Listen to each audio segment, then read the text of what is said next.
Perkembangan kurikulum di Indonesia. 1. Kurikulum 1947 atau Rencana Pelajaran 1947. Kurikulum ini disebut Rencana Pelajaran 1947 dan baru dilaksanakan pada 1950. Fokus Rencana Pelajaran 1947 tidak menekankan pendidikan pikiran, melainkan hanya pendidikan watak, kesadaran bernegara dan bermasyarakat. 2. Kurikulum 1952 atau Rencana Pelajaran Terurai 1952. Kurikulum ini sudah mengarah pada suatu sistem pendidikan nasional. Yang paling menonjol dan sekaligus ciri dari kurikulum ini yaitu bahwa setiap rencana pelajaran harus memperhatikan isi pelajaran yang dihubungkan dengan kehidupan sehari-hari. 3. Kurikulum 1964 atau Rencana Pendidikan 1964. Pokok-pokok pikiran kurikulum 1964 yang menjadi ciri dari kurikulum ini adalah bahwa pemerintah mempunyai keinginan agar rakyat mendapatkan pengetahuan akademik untuk pembekalan pada jenjang SD, sehingga pembelajaran dipusatkan pada program Pancawardhana. 4. Kurikulum 1968.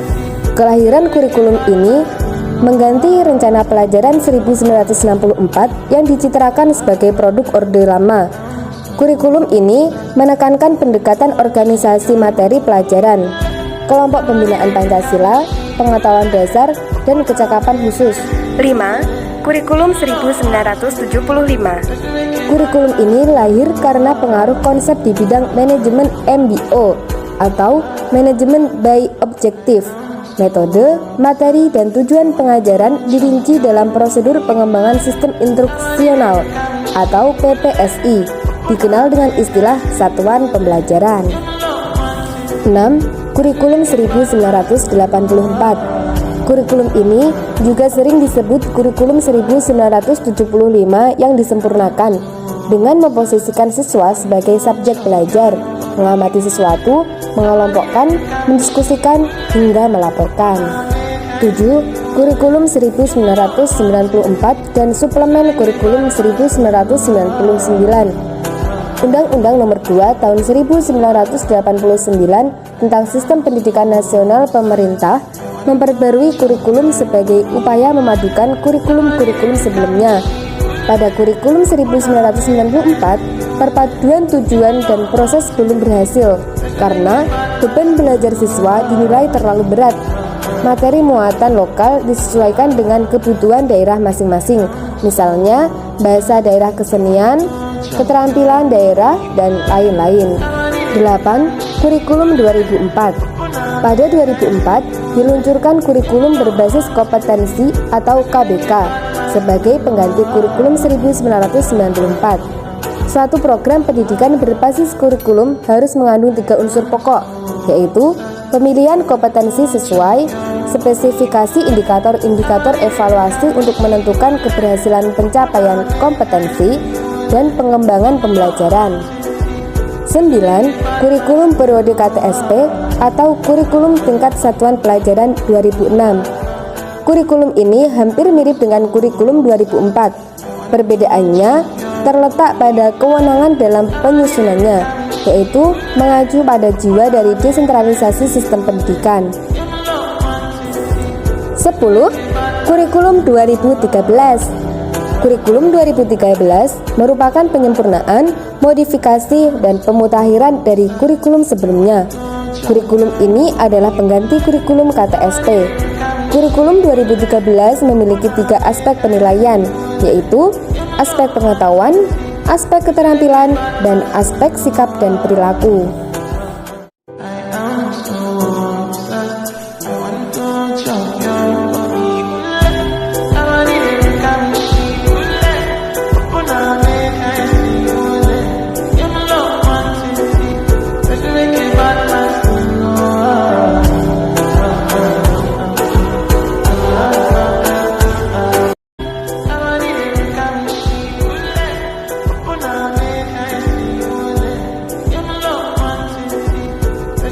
Contoh atau kasus faktor perubahan kurikulum, yaitu berubahnya kurikulum KTSP ke kurikulum 2013.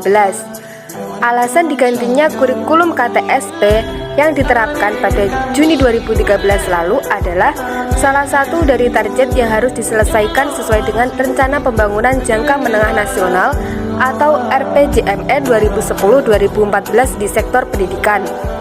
Perubahan kurikulum sebelumnya dianggap memberatkan peserta didik karena terlalu banyak materi pelajaran yang harus dipelajari oleh peserta didik, sehingga malah membuatnya terbebani. Untuk tingkat SD terjadi perubahan yang cukup besar.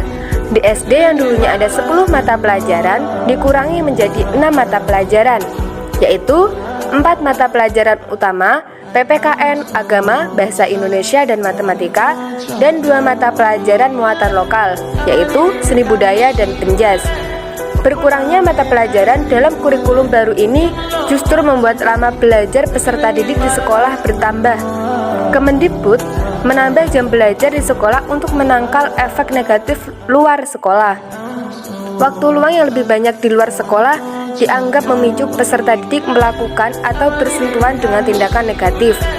Pelaksanaan penyusunan kurikulum 2013 adalah bagian dari melanjutkan pengembangan kurikulum berbasis kompetensi atau KBK yang telah dirintis pada tahun 2004 dengan mencakup kompetensi sikap, pengetahuan, dan keterampilan secara terpadu sebagaimana amanat UU 20 tahun 2003 tentang Sistem Pendidikan Nasional pada penjelasan pasal 35, di mana kompetensi lulusan merupakan kualifikasi kemampuan lulusan yang mencakup sikap, pengetahuan, dan keterampilan sesuai dengan standar nasional yang telah disepakati. Untuk penjelasan skema 2 dan 3, skema 2 menggambarkan tentang kesenjangan kurikulum yang ada pada konsep kurikulum saat ini dengan konsep ideal. Kurikulum 2013 mengarah ke konsep ideal, sedang skema 3 menjelaskan alasan terhadap pengembangan kurikulum 2013.